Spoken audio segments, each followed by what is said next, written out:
When people think about Israel, they think about war, or religion, or even falafel. But to me, when I think about Israel, I think of the triumph of the human spirit. Israelis, surrounded by enemies, have turned a desert with hardly any natural resources into a flourishing, productive, and caring society. When I think about Israel, I think about a country beyond the conflict, cliches, and controversy. And that's where I want it to be.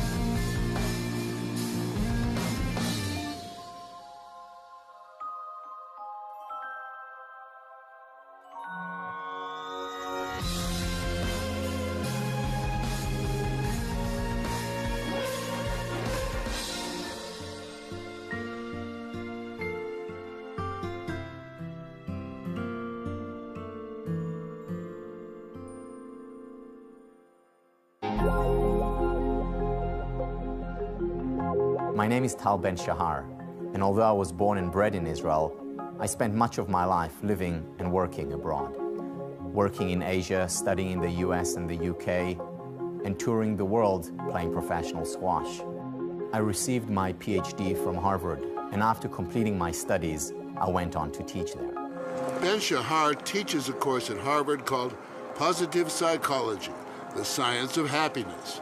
He began the class 4 years ago, and it became the most popular course on campus, enrolling 1,400 students. He teaches Harvard University's most popular class, Positive Psychology. Please welcome to the show, Tal Ben Shahar. Tal? Hello, sir. It was very exciting to know that what I was thinking about, writing about, and teaching was having an impact. My passion is teaching, and to focus on the positive things in life. In spite of all this, I decided to move back to Israel. The main reason for this move, I would say, is family.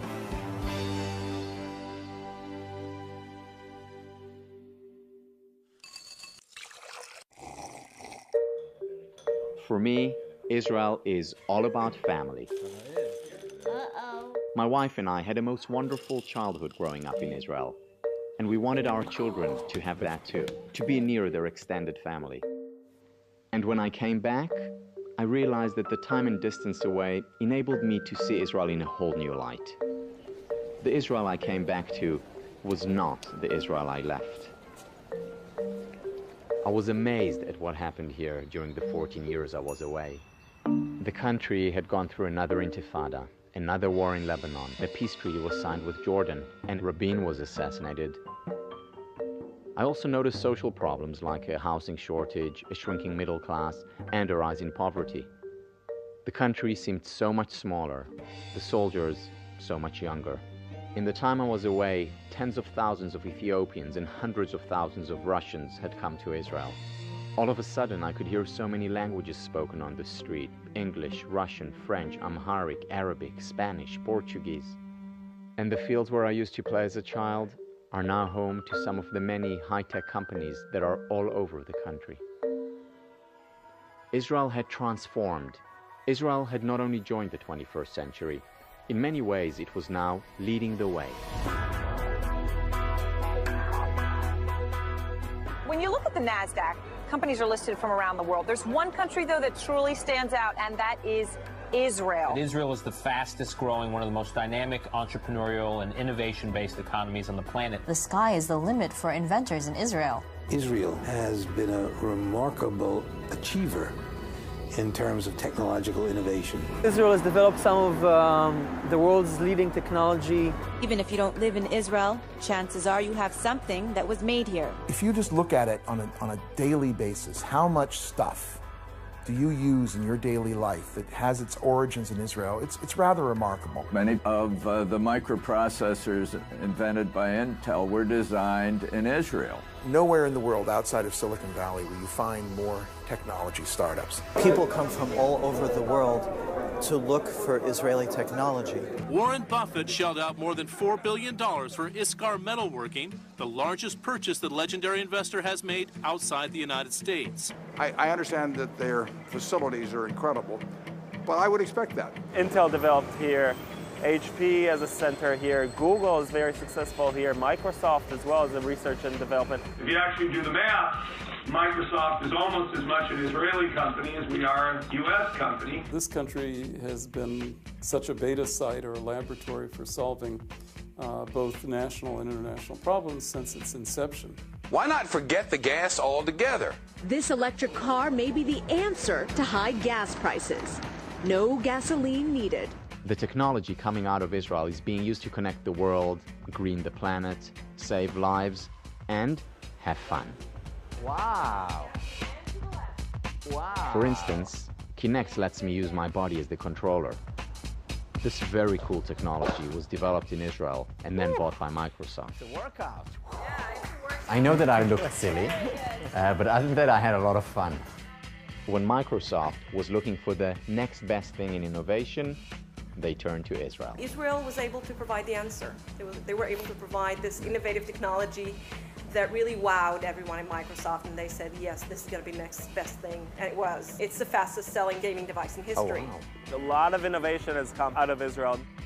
In a way, Israel is known to everybody as a center of innovation, as a place where you can find more innovation than anywhere else in the world per capita. If you look at countries that are represented in these stock exchanges, the ranking today is number 1, of course, the United States. Number 2 is China. And number 3 is Israel. The US, China, Israel.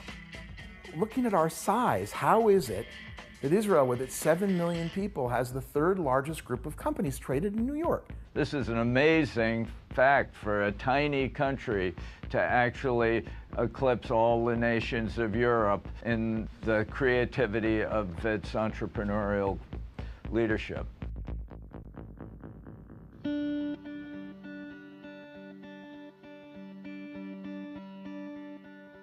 Time and distance had given me a new perspective, and I saw my country with fresh eyes. For years in my research, I looked for factors that lead to self-actualization, the realization of a person's full potential. Now, I was looking for something similar, only this time on the national level. Israel had transformed, and I wanted to understand how this happened. I think this is due to a number of unique characteristics, which I've come to call actualizers.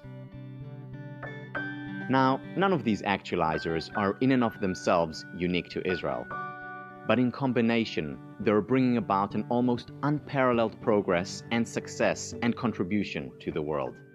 And the first among these actualizers is also the reason I came home: family.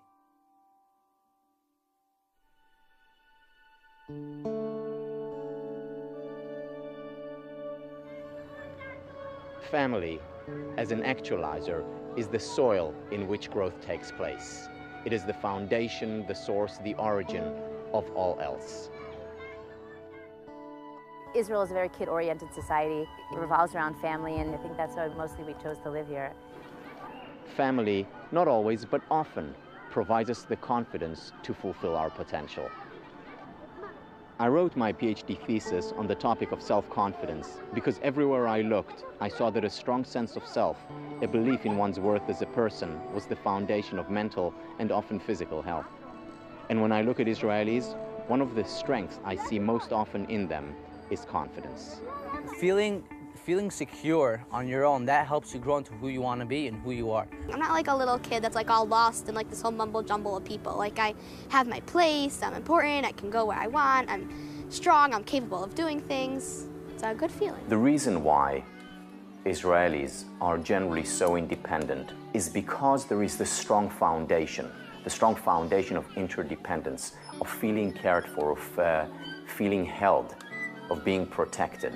The first time I was here, a teenager, and you feel that little tug on your skirt, and you look down and you see this very little human being who is asking you for a hitch across the street. They want you to hold their hand and cross the street. And you hold their hand and they look both ways and you look both ways and you cross the street with them, and like it's normal. Everyone does it there. Israel feels like a big, like, united family. It gives me a great sense of security knowing that other people are watching over my kids. At the same time, it can be a little intrusive. It's not unusual for a complete stranger to come up to you in the park and offer completely unsolicited advice about how you're raising your kids. You know, your stranger on the street will tell you, oh, I think your daughter's too skinny. She needs to be eating more. My kids ride without a helmet and they'll be stopped right away and say, where's your helmet? They'll first scream at my child and then scream at me, but they're right and they care. I once went to the beach and like I was with my little sister and there was no suntan lotion around and everything, and like another mother came over and she was like, how dare you like not put suntan lotion on your kids? And like everyone takes care of each other in a certain way. It's for the good and for the bad. I get more parenting advice in one day here than I did in all my years in the United States combined. But overall, the effect of it is positive, because it's this warmth, caring, and togetherness that breeds healthy interdependence, healthy independence, healthy self-esteem. The resulting self-confidence manifests itself in resilience, which is the ability to bounce back from adversity, turning it into advantage.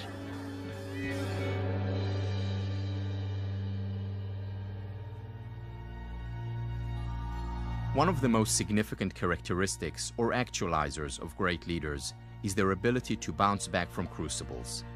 What are crucibles? These are extremely harsh experiences that test people, pushing them to their limits and beyond. We all experience crucibles. It could be a loss of a loved one or a major professional setback. But what distinguishes great leaders is that they are able to withstand them. Even if they are knocked down, they bounce back up, stronger than before. Israelis are no stranger to these extreme adversities.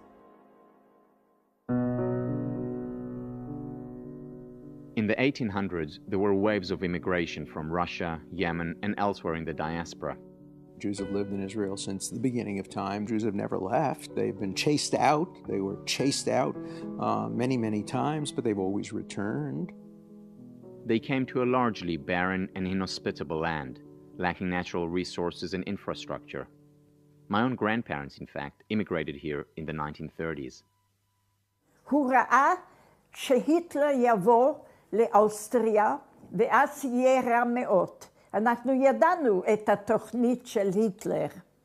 אז הוא אמר, מוכרחים לברוח מפה. רצו כבר מקום איפה שאפשר לחיות בשביל היהודים. אז רצינו לבוא להנה.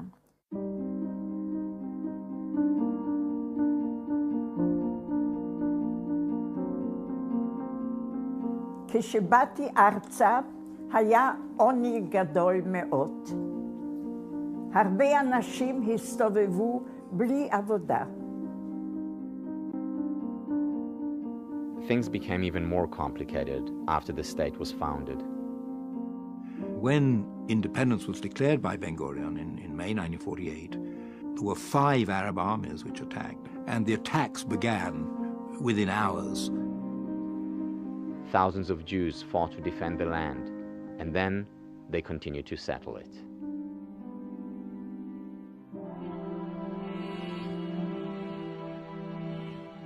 One of the main reasons behind the Israelis' ability to lead in innovation, to bring about progress, is their resilience in the face of crucibles like these. How do you create an economy when you don't have natural resources? You can either sit, cry, and die, or you can decide that you are taking the knowledge and you build very strong teams that are problem solvers. Necessity is the mother of invention.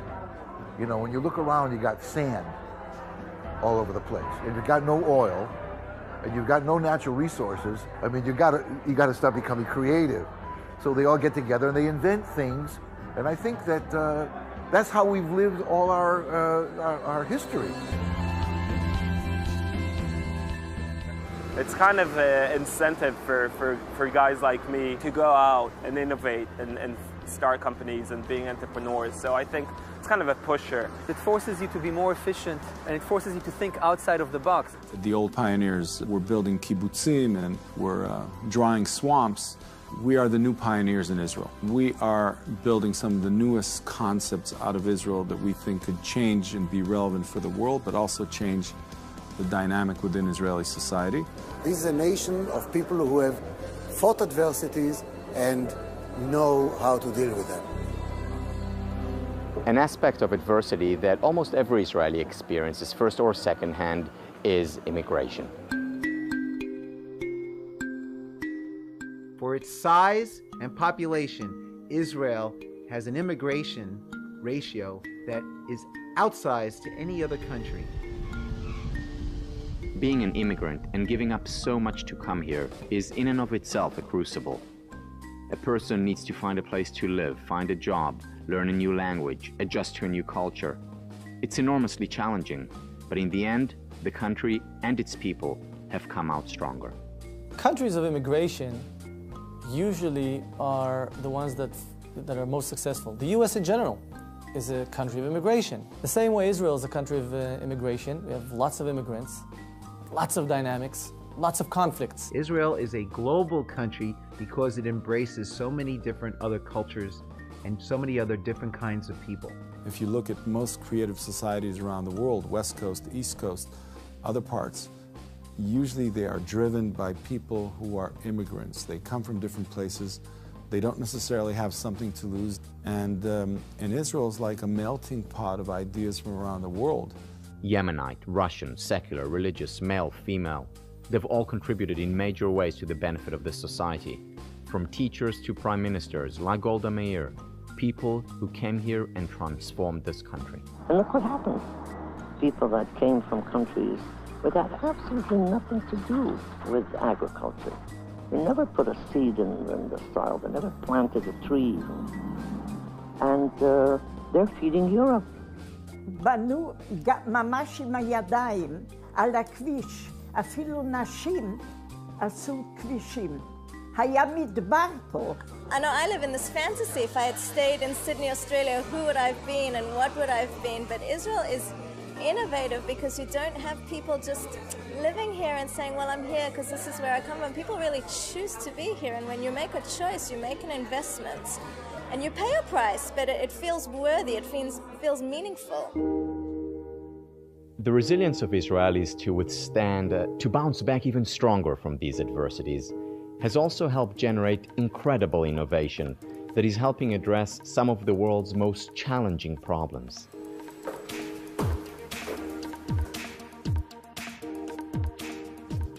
You can find this phenomenon of turning adversity into advantage literally everywhere. I mean, take today, for example, scorching hot, almost 100 degrees, the sun feels like it's on top of you. But instead of running away from this adversity, from this heat, what do Israelis do?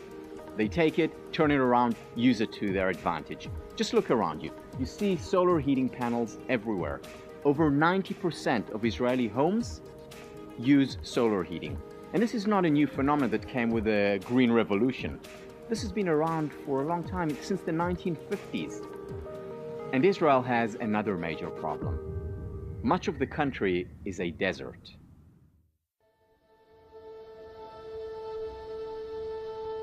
We were living here in the middle of the desert. We really had no choice. We had to come with something in order to farm in this area.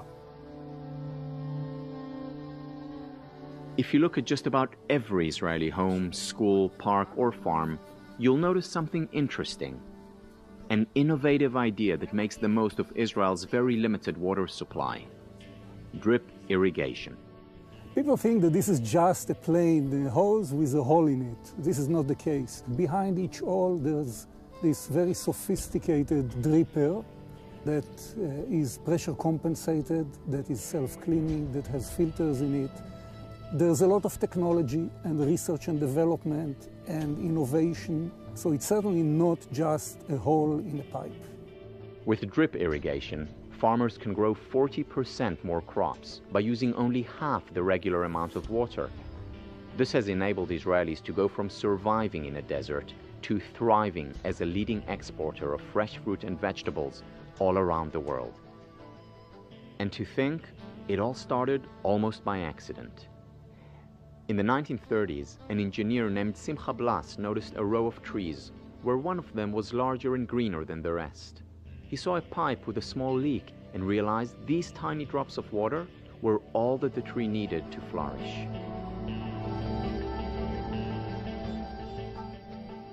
Shortly after, he teamed up with the farmers from Kibbutz Chatzerim to develop the Netafim drip irrigation system, which would revolutionize the farming industry in Israel and around the world. I mean, when we felt that we had something good in our hand, it was clear that this is going to help farmers in Australia, in South Africa, in Ethiopia, in India. It is something good for the world, not just for ourselves. नेटाबिम पद्धतिने कारणे fertiliser ओछु labour ओछु पानी ओछु વીજળી ઓછું અને આ બધા કારણોને લીધે મને ઇન્કમમાં વધારો મળે છે અને ડબલ મળે છે. You know, when I travel and I see our irrigation systems in remote places and I see how it helps people to grow more with less, I'm very proud of it.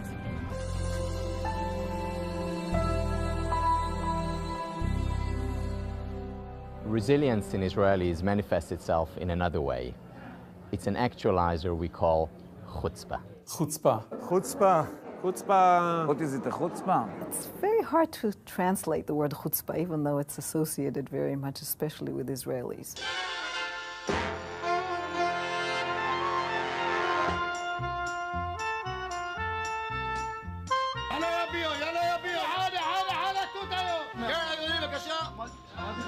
Whether it's in the bustling marketplace or in the corporate environment, you'll find Israelis to be, well, Israeli. You know, they're very direct. You know, they're very confrontational.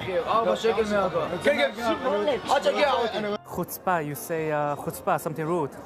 I tell everybody that we have traffic lights with 3 colors, red, beep beep, and green.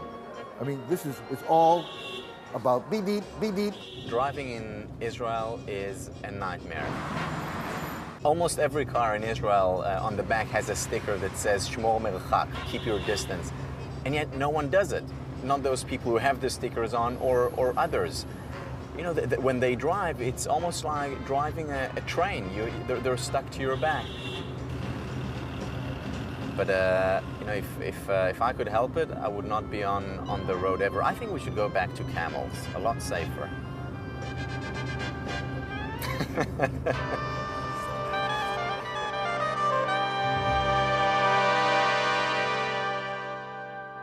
Chutzpah can have negative connotations, but for the purpose of our conversation, I will look at the positive connotation. Chutzpah is about not taking no for an answer. It's about challenging the status quo. It's about being straight, direct, sometimes at the expense of being diplomatic. Chutzpah is being able to actually get a yes where everybody says no, to open doors. So for people that don't know what chutzpah is, when an entrepreneur knocks on your door and offers something, and if you throw him out the door, he comes out and through the window, that is associated with with using chutzpah to get things done. And I can tell you, Hatzalah, United Hatzalah, started many years ago with the chutzpah.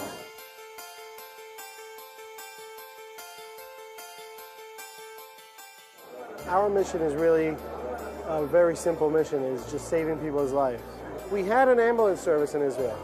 Well, it wasn't good enough, but no one had the chutzpah of saying that. We came to them and said, you better give us your emergency calls because we have manpower who are willing to help you as volunteers. And they would reach the scene right away. Well, they said, no, we're not interested, thank you.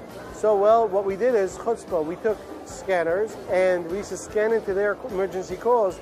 And if something happened in our area, we used to send a volunteer and go to that home. Someone's having a heart attack. go save that person's life. And then when the ambulance came 20 minutes later, they said, what are these guys doing here? Slowly they saw these guys are good guys. We want to work with them. And that's how we got to work with many ambulance companies in Israel. When we went ahead and we did this without their permission, but we did it for the sake of saving lives, that is chutzpah.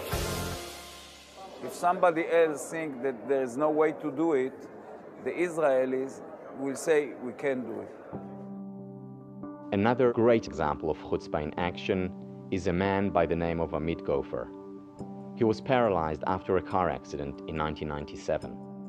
Got myself injured, and I was wondering how come wheelchair is the only solution. At any given time, over 100 million people are confined to wheelchairs. And although wheelchairs have become more sophisticated, they've really been the only option.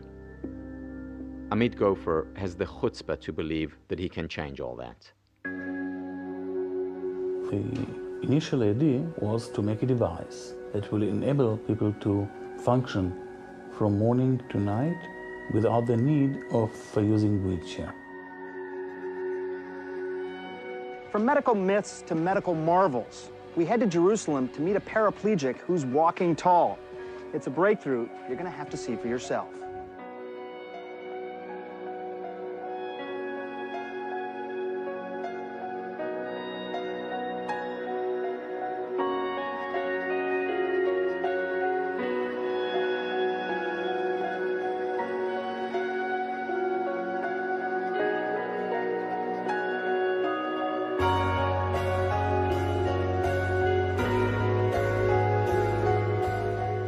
Witnessing a miracle. The man you see standing up, walking, even climbing stairs, has been paralyzed for more than 20 years.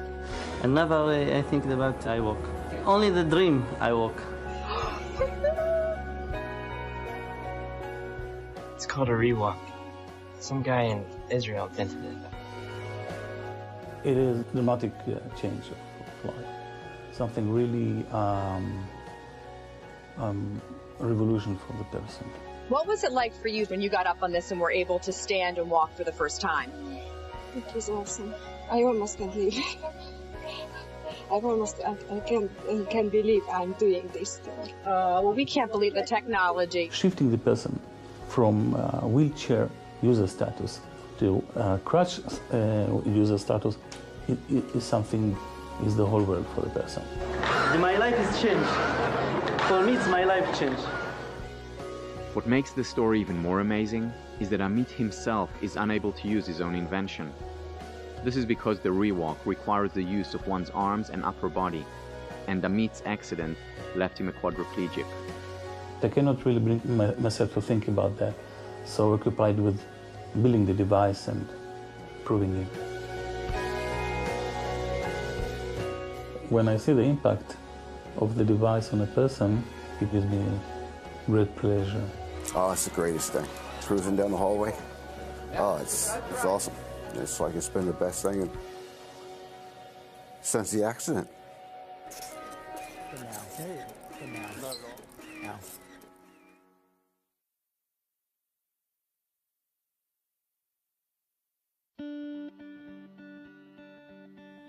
There is research showing that many people turn down learning opportunities because they're not confident enough to admit their ignorance. A confident person is not afraid to think critically, ask questions, and be open to multiple answers. This is in essence the Jewish approach to learning, and it's part of how we branch out into the world. This is a questioning religion because from the question comes the journey into understanding. This is part of the Israeli culture's DNA. And you see it in the boardrooms of a high-tech company, just as you saw it 3,000 years ago. Thousands of years ago, when knowing to read and write was a very rare phenomenon, every Jewish child knew how to read. No people put education so much at the top of their priorities. No people survived so many adversities and came out of them not merely surviving, but renewed in strength. Which is why, when the Jews returned to Israel, they made it their highest priority to build places of learning.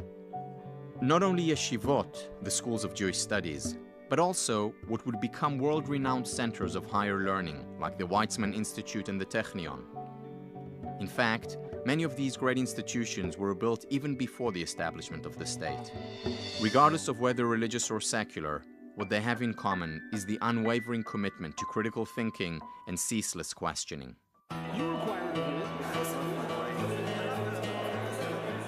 Sometimes when I walk into a class or when I'm lecturing, I take a step back and take a bird's eye view, and I almost feel like I go back thousands of years to the original places of learning in the Jewish tradition, where there was a lot of noise, where there was a lot of challenge, where there was a lot of conflict, disagreements. Well, you know, the Jewish process is very much a dialectic process, because the process of studying something means that you're sitting around an idea or around a text, and everybody's equal in the room, the rabbi and the last student. There is constant questioning, constantly challenging the ideas. It's this challenging, it's this questioning that drives innovation, that drives ideas. You don't compete with your neighbor, not at all. You discuss things, you compete with yourself. And that process of a dialectic creative process, I think, was responsible for a lot of the disciplines of thought of the late 19th and the 20th century. Psychoanalysis, relativity, the biggest economic theories, and so on and so forth. And it's this way of learning that's the antecedent of innovation. And we see it in Israelis of all ages, whether they are poring over ancient texts, working in the lab, or learning in the classroom.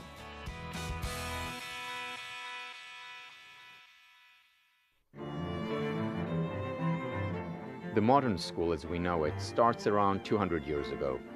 And 200 years later, the system hasn't really changed. A company called Time to Know is trying to change all that. A key aspect of Time to Know is helping students critically explore and understand the ideas they are learning. What we are putting an emphasis is on what's called 21st century skills. Those are problem-solving type issues, the ability to think and the ability to absorb data and to cipher data in a way that is much more relevant to today's adults. In some ways, this is a traditional way of learning, but adapted to the needs of a very diverse modern public classroom. Just having the computer is not the right solution. Time to Know enables kids from different backgrounds and different levels, and kids that have different ways of learning, different modalities, all to sit in one classroom. And the idea is catching on. We're actually running the program in about 35 schools here in Israel and 30 schools in the US, both in New York and Texas. And a new education program called Time to Know was chosen to be implemented in more than 20 elementary schools. I like the characters, and they teach you lots of stuff about what you're learning. The vocabulary has just risen tremendously. Also, I've noticed that their math skills have gotten better, they're sharper. I think it's a great way for the kids to learn. The kids really love it. זה הרבה יותר מלמד, אותי זה מלמד יותר טוב. כאילו, אתה לא רוצה לצאת להפסקה ואתה רוצה להישאר בשיעור. I think all schools should learn like this because this system will make them want to learn. Actually, that's really is rare about children that actually want to learn.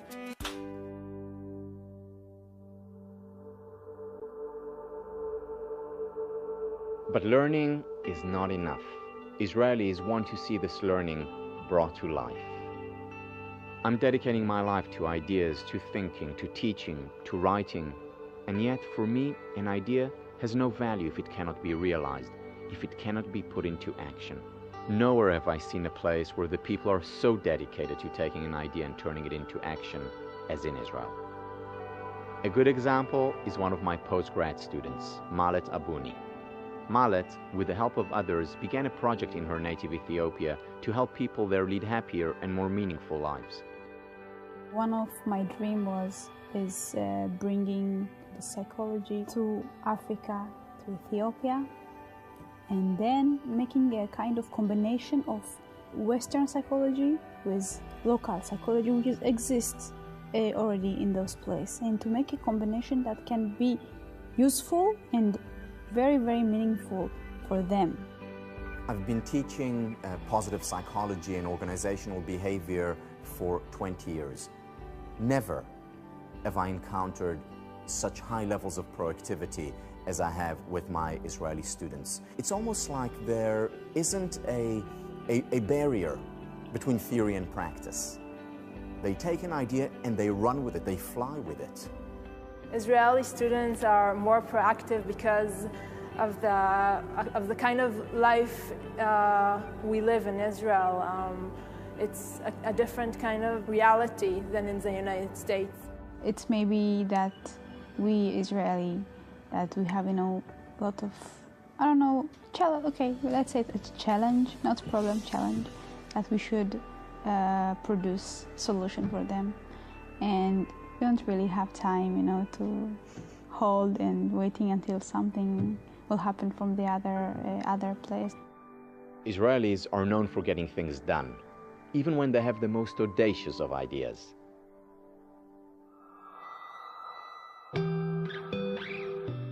Take, for instance, a company like Better Place. Right now, they're working to make Israel the first country in the world to run its transportation system without oil. I went with my son David to their visitor center in Herzliya.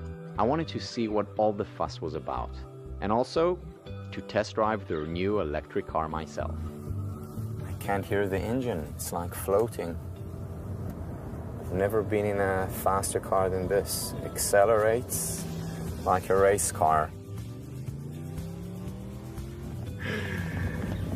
Unbelievable. All this is the brainchild of Shai Agassi, who was able to take his ideas and turn them into reality. So how would you run a whole country without oil?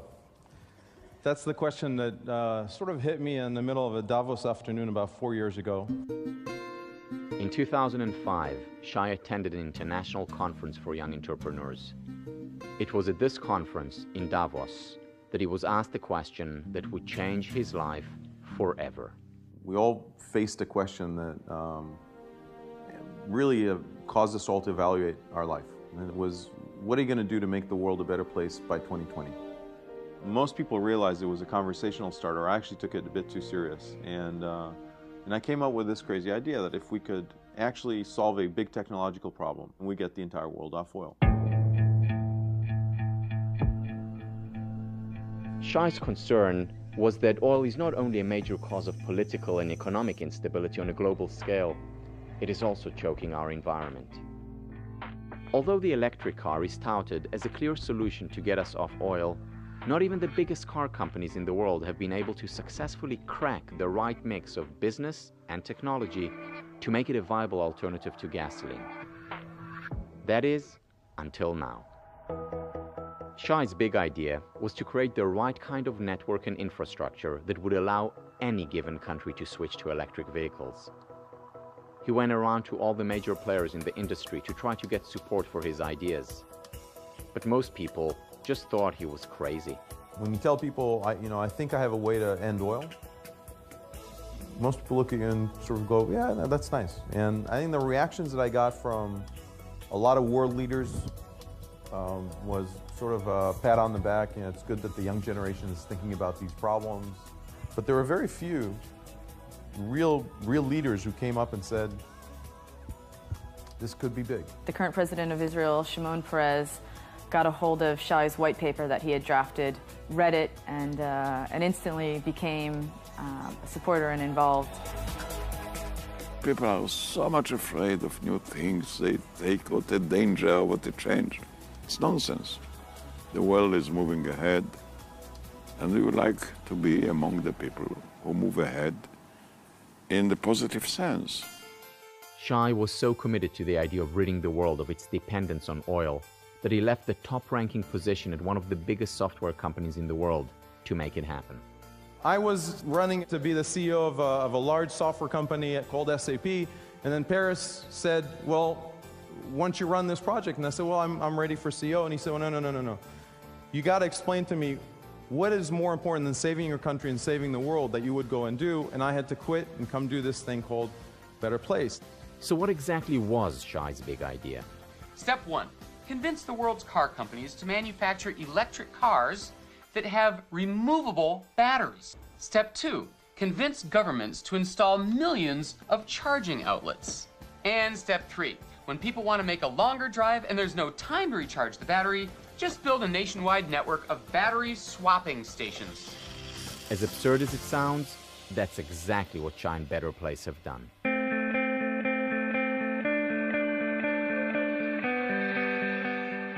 What really started as a single idea right here at Davos 5 years ago, he's making it a reality right now. Shai Agassi. This is just a pipe dream, right? This isn't. We've been talking about electric cars for a long time. Is this actually going to happen anyplace? It's happening in Israel, in Denmark, and in Australia, and in Hawaii, in the San Francisco Bay Area. But not in America yet. It's the People's Republic of Berkeley will probably go first. Okay. What we want to do is create 250,000 stations or points of contact for electric charging. We want to be the epicenter in the world of electric vehicle technology. This is the future. We converted the paper into reality. We did it all in Israel. I don't think most people understand, but we got about 1,000 engineers working in Israel on this project. I think Israel's become the ground zero of the change, and it defines Israel. We all have great ideas, but I think one of the primary reasons why many of us don't take the steps to make our dreams a reality is the fear of failure. What if I blow it? What if I get it all wrong? Well, here in Israel, we have a bit of a different attitude toward risk and failure. To act means to put ourselves, our ideas, our thoughts, our values on the line. It means necessarily, inevitably, failing more. And to be prepared to fail means that we need high levels of self-confidence, confidence in our ability to bounce back, and confidence in our ability to learn and grow from our failures. Now, one of my personal mantras is learn to fail or fail to learn. We learn to walk by falling down, to draw a circle by scribbling, to shoot a basket by missing many times. There is often no other way to learn. Israelis practice this mantra day in and day out. In certain countries, failure means you're finished. It's an enormous embarrassment. You know, God forbid a cause for suicide or other things like that. That doesn't happen here, right? We accept failure, we learn from mistakes. When they fail, they see their failure not as a stumbling block, but as a stepping stone toward the next project, toward the next application. It's a remarkable process. This is a country of trial and error, and we get it wrong a lot. I think we get it right a lot, and the real journey is that you get back up, and I think that's what you see the Israelis do time and time again. And this explains much of the innovation and development coming out of Israel, resulting in ideas and products that are solving some of the most important issues facing our planet today. There are few places in the world that are as impactful on the overall well-being of the planet than Israel. From their earliest writings and activities, the Zionists had a very high agenda, very ethically motivated, and they wanted Israel to become a light unto the nations. They didn't want it to be just another national state with national identity and borders. And this, I think, is the final actualizer of Israeli society that we need to discuss. It's an imperative known as tikkun olam, and it literally means to repair the world. So we see an ambulance ahead. What's interesting here is that most of the emergency services actually rely on volunteers. Many of them are 16, 17-year-old teenagers. I volunteer for MADA. It stands for Magen David Adom. It's the Israeli ambulance service. It's very common for kids my age to volunteer in anything, if it's MADA or anything else. In my class, we're like 25 girls, I guess, out of that 19 volunteer in something. Tikkun Olam is about doing whatever we can to help wherever we can. From an early age, Israelis are taught to take responsibility not only for themselves, but also for others. Volunteering basically starts when you're a teenager, but I think that everyone, once you start volunteering, you keep on doing it for the rest of your life. When you're adults, you just always want to carry on giving. Yeah, we were raised with the fact that you have to help, you have to give something back to your community. Like, that's what we do. But Tikkun Olam is not just about taking care of our own community. It is about helping the world by striving to exemplify and promote goodness wherever we can.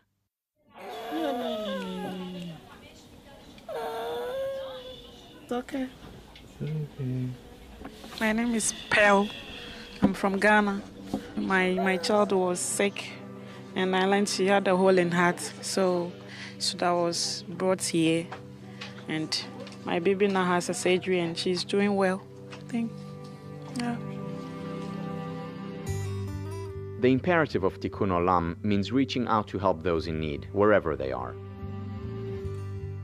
There are countless organizations in Israel dedicated to the value of Tikkun Olam, one of which is Save a Child's Heart. These children look happy, healthy, and active. But just weeks ago, each one of them faced death. They needed open-heart surgery, and they got it through Save a Child's Heart in Israel. Since 1995, Save a Child's Heart has performed thousands of life-saving surgeries free of charge on children from North America, the Middle East, China, Indonesia, and elsewhere. I'm here to surgery for my son, all free in here, even eating, everything in here, they give me all free. We don't care about your color, we don't care about your religion, we don't care about your financial status. If you need our help, we are here to do that. At least half of all surgeries have been performed on Palestinian children. Shukran. I don't know how they do it here, but I'm happy they do it. Yeah. And sometimes Tikkun Olam takes Israelis to far-off places.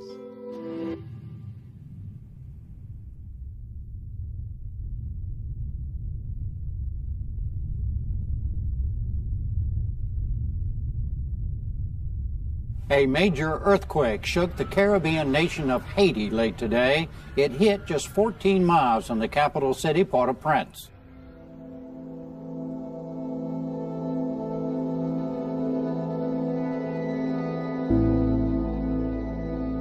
When the earthquake hit Haiti, we came together and everybody said, we have to do something there. We have to be involved. We have to be there.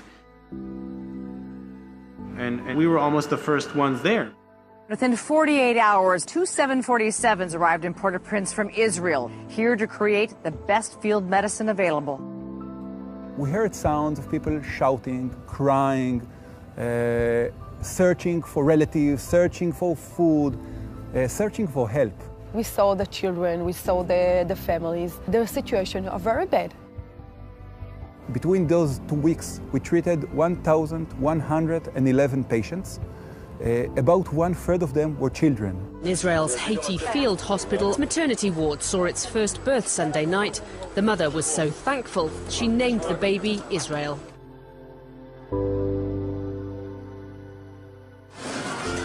A catastrophic tsunami rising out of the Pacific. Its huge waves sweeping away everything in its path. Israel sent teams to Japan even after the radiation danger was already known. People understand that this is something important, this is something which is holy, something that is pure, it was understood. This country has become a country with all its imperfections that sees as part of its purpose looking out for other people. I think it's in our genes. The Bible says so. The Torah, the Jewish tradition talks about guiding and helping others. That's the Jewish DNA. That's Israeli hardwiring. Also, religious or secular makes no difference.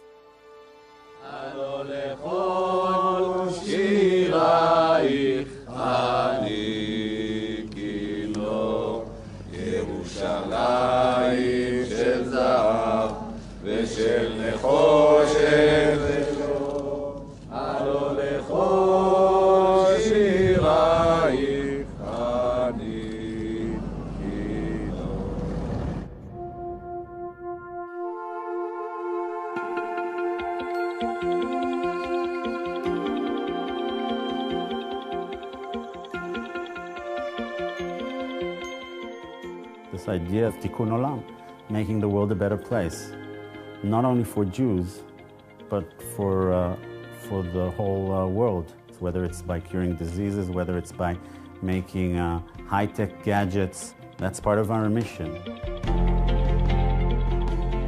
I want to do something good, and not just for myself, but I wanted to do something good for Israel, for the society, and you know, it feels strange, but I think that it's also for the world. I mean, don't use whatever you have only for you.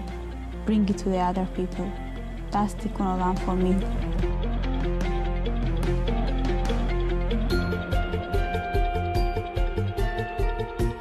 There has to be a higher purpose, a higher reason for us to be here.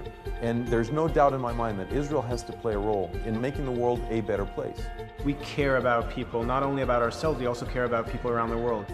Israel takes very seriously the biblical demand, v'charta v'chayim, choose life, choose life.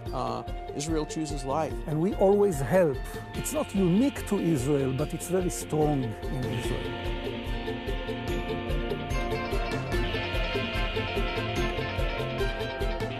You know, we're far from perfect, but we're in the game, okay? We're in there fighting and helping and trying, and we're creating cures for cancer, and we're creating new, you know, cool technology, and we're trying to feed the world. We're trying to solve dependence on oil.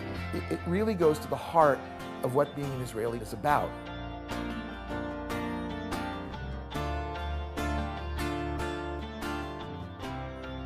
In the Bible, it says, Ki ha'adam etz hasadeh, which means that a human being is like a tree in the field.